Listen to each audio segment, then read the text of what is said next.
Hello and welcome. My name is Master de Castro and I'll be taking you through the Pacman vulnerability. The Pacman vulnerability is not to do with the original Pacman game. It's not a cheat or a loophole with the yellow guy running around that gives you super fast speed. No, Pacman is actually a novel hardware attack that can bypass the point authentication controls on the latest Apple M1 CPUs, or just in general any latest gen CPU that runs on the ARM architecture. Pacman is what you get when you mix a hardware mitigation, right? This is the CPU, for software attacks using a micro-architectural side channel. So the attack is a memory corruption attack, right? And then the response from that is leaked through one of these micro-architectural side channels. But we'll get into that in just a second. First of all, what is a point authentication? So right off the bat, the point authentication was only really introduced now in version 8.3. It is a security feature built into the hardware, the ARM architecture. And its purpose was to protect the pointer integrity from any malicious attacker that would like to modify that pointer, right?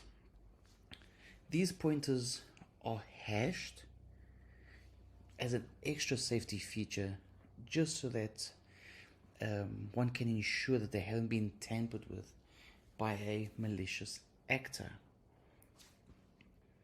So what is a memory corruption attack? This type of an attack exploits a software bug with the main objective to corrupt the content of a memory location. This location can be the data itself, can even be the pointers. One type of attack is called a control flow hijacking attack, which is usually done through the injection of code. Why would you want to do this? Well, if you are able to edit the pointer of the actual data, then you can also point that data to a different place. If you're a malicious actor, you could point it to a file that you have set on a server, and then at a later stage even download that file. What is micro-architectural side channel? Lovely little sentence there. So this is an up-and-coming, as ARM architecture is used more and more, it's starting to become a more common form of a security threat. Basically, any shared micro-architectural structure includes caches, functional units, or even network on chips. If you're able to get hold of any of these channels, you could possibly leak a security sensitive information. So how does this all work generally in the ARM architecture? So the point authentication protects a pointer with a cryptographic hash, and this hash verifies that the pointer has not been modified. Whenever a protected pointer is used, the integrity of the pointer is verified by validating the actual PAC using the pointer value. If they don't match up, the program will actually crash.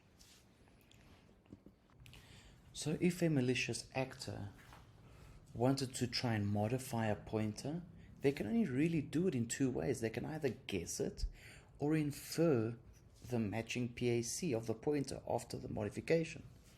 But the pointer authentication control doesn't really allow you to just brute force. You can't just go and keep guessing until you get it right.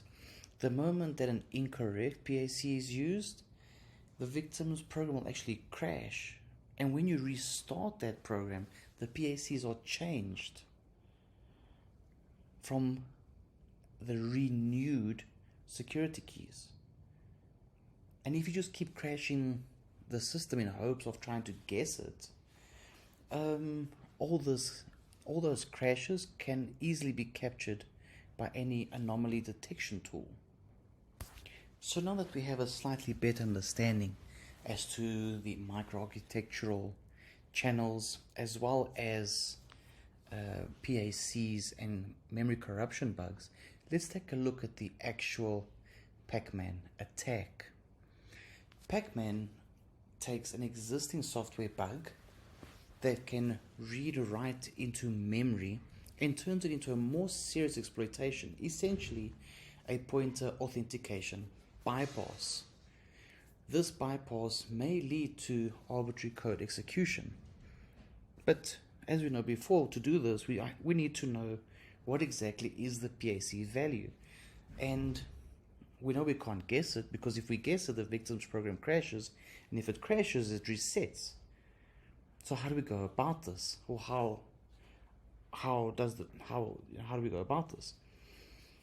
Pacman does this by creating a PAC oracle with a very simple function. Its job is to basically tell if the PAC matches the original pointer. If it doesn't match, the only job of the oracle is that the system doesn't crash. And that's quite important. Because if the system doesn't crash by implementing a wrong guess, then we can just keep going. And now all of a sudden, a brute force is possible.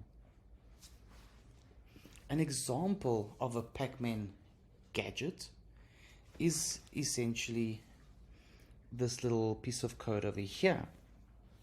The attacker controls the condition variable by triggering the Pacman gadget in the victim. The attacker also controls the value of the guessed pointer with the memory corruption bug. If it matches, then it loads the verified pointer.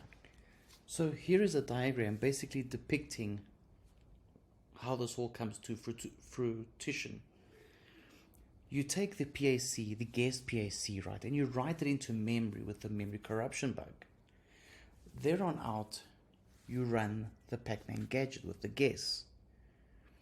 The moment it executes, traditionally, without the bypass, the program would fail when an incorrect PAC was guessed. It would fail, it would crash, new hashes will be generated, new keys will be generated. However, that's not the case. Using the PAC oracle and the Pacman gadget, when you guess incorrectly, nothing happens.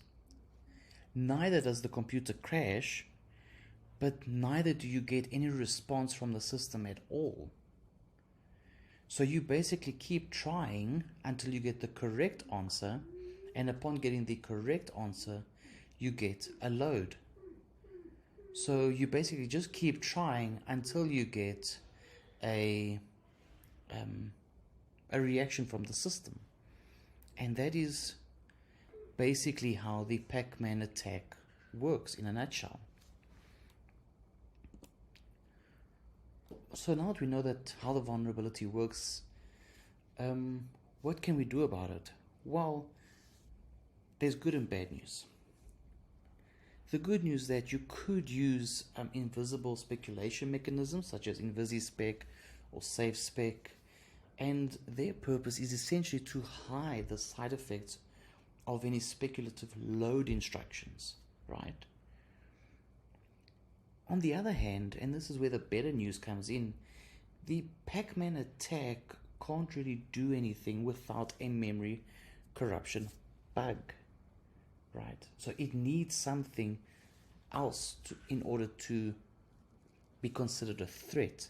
So if you patch any memory corruption vulnerabilities that you may have in your system, you're okay. You're okay.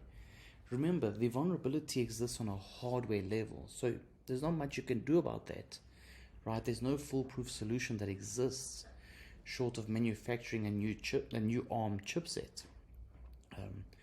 you know, if the manufacturers want to, like Apple, for example, if they want to do a recall and, you know, give everybody a new chipset, besides something as drastic as that, there's nothing else that you can really do. So basically, in summary, as long as software is kept up to date, there's no immediate threat, although the threat exists, right? It's real. And it only becomes a concern if there is already another exploitation on your device or on your system. Unfortunately, the hardware mechanisms used by Pacman cannot be patched with software features. Only the memory corruption bugs can be.